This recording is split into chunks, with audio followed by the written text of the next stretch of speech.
বিজ্ঞ আদালত আমাকে জামিন স্থায়ী মঞ্জুর করেছেন। আমি আশা করি যে বর্তমান সরকার সেই হয়রানিটা থেকে রেহাই দিবে আর কি। দুর্নীতি দমন কমিশন দুদকের করা মামলায় সাংবাদিক আনিস আলমগীরের স্থায়ী জামিন মঞ্জুর করেছেন আদালত। ১৪ মে বৃহস্পতিবার ঢাকা মহানগর দায়রা জজ মোহাম্মদ সাব্বির ফয়েজ এই আদেশ দেন।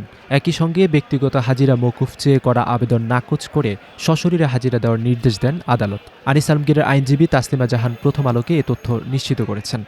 ৩টা পিটিশন দিয়েছিলাম। একটা হচ্ছে ভাইয়ার যেহেতু 11-3 আমরা যখন জামিন চেয়েছিলাম 14/5 পর্যন্ত আমাদের জামিন বর্ধিত করেছিল।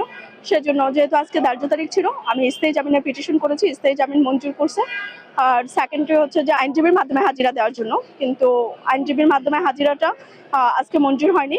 আর থার্ডটি হচ্ছে যা বিদেশ গমনের জন্য যে কোনো সময় যাতে বিদেশ গমন করতে পারে সেজন্য একটা অনুমতি চেয়েছিলাম, সেটা হচ্ছে আদালত হচ্ছে যে মঞ্জুর করেছে। আইনজীবী সূত্র জানায় আজ এই মামলার ধার্য দিন ছিল।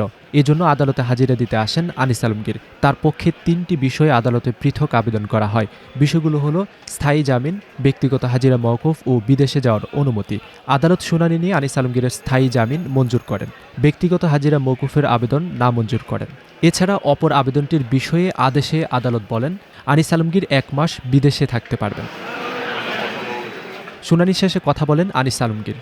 বিজ্ঞ আদালত আমাকে জামিন স্থায়ী মঞ্জুর করেছেন, এটুকু শুকর আলহামদুলিল্লাহ। কিন্তু মামলা থেকে তো রক্ষা পাচ্ছে না। এটা ইউনূস যে মামলা করে গেছে, যে হয়রানি করছে, সেটা আমি আশা করি যে বর্তমান সরকার সেই হয়রানিটা থেকে রেহাই দিবে আর কি। ইউনূসের পুরো শাসনটাই দেশ বিরোধী, ইউনূসের পুরো শাসনটাই দেশ জনগণের স্বার্থ বিরোধী ছিল।